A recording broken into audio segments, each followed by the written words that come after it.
ನೋಡ್ತಾ ಇದ್ದೀರಾ ದೃಶ್ಯದಲ್ಲಿ ತಾವೀಗ ಮನೆಯ ಒಳಗಿಂದ ಬಾಗಿಲು ತೆಗೆದು ಹೊರಗೆ ಬಂದಿದ್ದಾರೆ ಎಚ್ ಡಿ ರೇವಣ್ಣ. ಬೇರೆ ದಾರಿ ಇಲ್ಲ, ಬಂಧಿಸಿದ್ದಾರೆ. SIT ಅವರು ಬಂಧಿಸಿ ಕರ್ಕೊಂಡು ಬರ್ತಾ ಇದ್ದಾರೆ. ಬಂಧನ, ಇದು ನೇರವಾಗಿ ಹೇಳ್ತಾ ಇದ್ದೀನಿ, ರೇವಣ್ಣ ಅವರ ಬಂಧನ. ಬೇರೆ ಯಾವ ದಾರಿಯೂ ಇಲ್ಲ ರೇವಣ್ಣ ಅವರಿಗೆ. SIT ಜೊತೆ ಹೋಗಲೇಬೇಕು. ಅಲ್ಲಿಗೆ ರೇವಣ್ಣ ಅವರ ಬಂಧನ ಆದಂತಾಯ್ತು. 3 ಬಾರಿ ವಾರಂಟ್ ಕೊಟ್ಟರು ಕೂಡ SIT ತನಿಖೆಗೆ ಹಾಜರಾಗಿರಲಿಲ್ಲ, ವಿಚಾರಣೆಗೆ ಹಾಜರಾಗಿರಲಿಲ್ಲ ರೇವಣ್ಣ. ಈಗ ಬೇರೆ ದಾರಿ ಇರಲಿಲ್ಲ. ನಿವಾಸದ ಬಾಗಿಲು ಓಪನ್ ಆಗೋದಕ್ಕೆ ಕಾಯ್ತಿದ್ರು, ಕೊನೆಗೂ ಕೂಡ ಓಕೆ, ಈಗ ನೋಡ್ತಾ ಇದ್ದೀರಾ ರೇವಣ್ಣ ಅವ್ರನ್ನ ಬಂಧಿಸಿ ಕರ್ಕೊಂಡು ಹೋಗ್ತಾ ಇರ್ತಕ್ಕಂಥದ್ದನ್ನ ತಾವು ನೋಡ್ತಾ ಇದ್ದೀರಾ. ಇಷ್ಟೇ ಆಗಬೇಕಾಗಿದ್ದು. ನಾನು ಹೇಳ್ತಾ ಇದ್ದೆ ಬೇರೆ ದಾರಿ ಇಲ್ಲ. ರೇವಣ್ಣ ಅವರು ಒಂದು ವೇಳೆ ಮನೆಯಲ್ಲಿ ಇದ್ದಿದ್ದೇ ಆದರೆ ಬೇರೆ ದಾರಿ ಇಲ್ಲ ಅಂತ. ಅವ್ರು ಅಷ್ಟೊತ್ತು ತನಕ ಬಾಗಿಲು ತೆಗೆದೇ ಇದ್ದಾಗಲೇ ಅನುಮಾನ ಬಂತು. ಈಗ ಅನುಮಾನ ಸತ್ಯವಾಗಿದೆ. ದೇವೇಗೌಡರ ನಿವಾಸದಲ್ಲೇ ಇದ್ರು ರೇವಣ್ಣ. ಈಗ ಬಾಗಿಲು ತೆಗೆದ ಕೂಡಲೇ ರೇವಣ್ಣ ಮನೆಯಿಂದ ಹೊರಗೆ ಬಂದಿದ್ದಾರೆ. ಬಂದ ಕೂಡಲೇ ರೇವಣ್ಣ ಅವರನ್ನ SIT ಅವರು ಅರೆಸ್ಟ್ ಮಾಡಿದ್ದಾರೆ. ಅರೆಸ್ಟ್ ಮಾಡಿ ಅವರ ವೆಹಿಕಲ್ನಲ್ಲಿ ಅವ್ರನ್ನ ಕರ್ಕೊಂಡು ಹೋಗ್ತಾರೆ. ಮುಂದಿನ ವಿಚಾರಣೆ ಎಲ್ಲ ಅವರಿಗೆ ಬಿಟ್ಟಂಥದ್ದು. ಸೊ ಇಷ್ಟ ಆಯ್ತು ನೋಡಿ. ಈಗ ಯಾವಾಗ ಪ್ರಜ್ವಲ್ ರೇವಣ್ಣ ಪೆನ್ ಡ್ರೈವ್ ಪ್ರಕರಣ ಆಯ್ತೋ ಅಲ್ಲಿಂದ ಇಲ್ಲಿಯ ತನಕ A1 A2 ಇಬ್ರು ಕೂಡ ಸಿಕ್ಕಿರಲಿಲ್ಲ. ರೇವಣ್ಣ ಅವ್ರು ಮಾತನಾಡ್ತಾರ ಮಾಧ್ಯಮಗಳಿಗೆ ಅದು ಗೊತ್ತಿಲ್ಲ, ಮಾತನಾಡೋದಕ್ಕೆ ಬಿಡಲ್ಲ ಸಾಮಾನ್ಯವಾಗಿ SIT ಅವರು.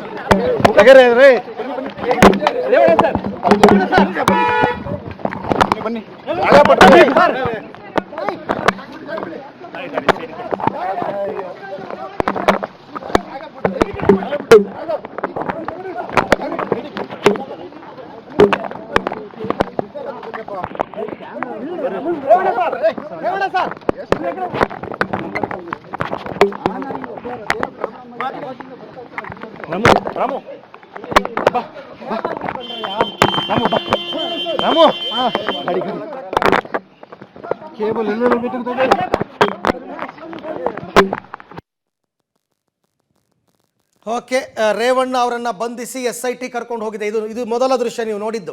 ಬಾಗಿಲು ತೆರೆದ ತಕ್ಷಣ ರೇವಣ್ಣನೇ ಹೊರಗೆ ಬಂದಿದ್ದಾರೆ. ಬಂದ ತಕ್ಷಣ ಅವರನ್ನು ಇಮಿಡಿಯೇಟ್ ಆಗಿ ಅರೆಸ್ಟ್ ಮಾಡಿದ್ದಾರೆ. ಒಂದೇ ವರ್ಡು, ಸರ್ ನಿಮ್ಮನ್ನು ಅರೆಸ್ಟ್ ಮಾಡಿದ್ದೀರಿ, ಯು ಆರ್ ಅಂಡರ್ ಅರೆಸ್ಟ್, ಇದೊಂದೇ ಡೈಲಾಗ್ ಹೇಳಿ ಅವ್ರನ್ನ ಕರ್ಕೊಂಡು ಹೋಗಿದ್ದಾರೆ.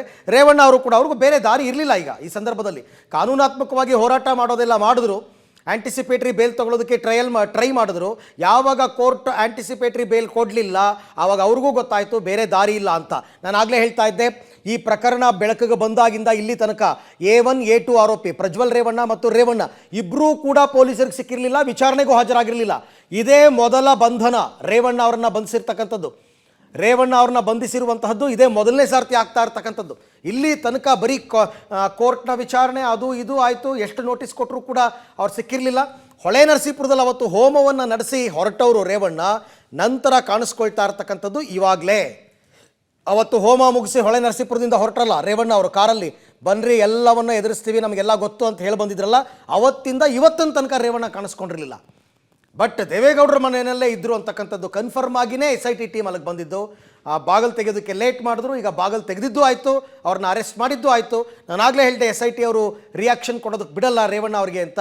ಅದ್ರ ಪ್ರಕಾರ ರಿಯಾಕ್ಷನ್ ಕೊಡೋದಕ್ಕೂ ಬಿಡಲಿಲ್ಲ, ಸೀದಾ ಕಾರಲ್ಲಿ ಕೂರಿಸ್ಕೊಂಡು ಅವ್ರನ್ನ ಕರ್ಕೊಂಡು ಹೋಗ್ತಾರೆ. ಅವ್ರು ಎಲ್ಲಿ ಕರ್ಕೊಂಡು ಹೋಗ್ತಾರೆ ಅದು ಅವ್ರಿಗೆ ಬಿಟ್ಟಿದ್ದು. ಯಾವುದಾದ್ರೂ ಅಜ್ಞಾತ ಸ್ಥಳಕ್ಕೆ ಕರ್ಕೊಂಡು ಹೋಗ್ಬೋದು ಅಥವಾ ಬೇರೆ ಬೇರೆ ಫಾರ್ಮ್ಯಾಲಿಟೀಸ್ ಇರುತ್ತಲ್ಲ ಅದು ಕೂಡ ನಡೆಯುತ್ತೆ.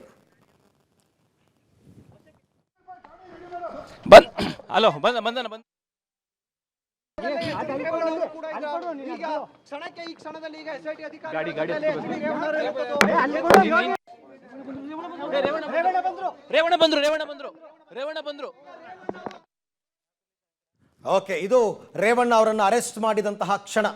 ಸರಿಸುಮಾರು ಒಂದು ಅರ್ಧ ಗಂಟೆ ಹೆಚ್ಚು ಕಡಿಮೆ ಮನೆ ಮುಂದೆ ಕಾದ್ಬಿಟ್ರಪ್ಪ SIT ಅವರು. ಅರ್ಧ ಗಂಟೆಗೂ ಹೆಚ್ಚು ಕಾಲ ಕಾದರು.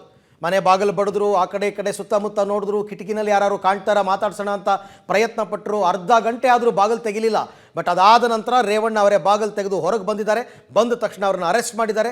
ಅರೆಸ್ಟ್ ಮಾಡಿ ಕಾರ್ನಲ್ಲಿ ಅವ್ರನ್ನ ಕರ್ಕೊಂಡು ಹೋಗ್ತಾ ಇದ್ದಾರೆ. ಸೊ ಅಲ್ಲಿಗೆ ಹೊಳೆ ನರಸೀಪುರದಲ್ಲಿ ಮೊದಲು ದಾಖಲಾದಂತಹ ದೂರು, ಮನೆ ಕೆಲಸದ ಆಕೆಯಿಂದ ದಾಖಲಾದಂತಹ ದೂರು, ಅದಾದ ನಂತರ ಕಿಡ್ನ್ಯಾಪ್ ಪ್ರಕರಣ, ನಂತರ ಒಂದು ಅತ್ಯಾಚಾರ ಪ್ರಕರಣ, ಇದೆಲ್ಲವೂ ಕೂಡ ಇವರಿಬ್ಬರು ಸುತ್ತನೇ ಗಿರಿಕೆ ಹೊಡಿತಾ ಇತ್ತು.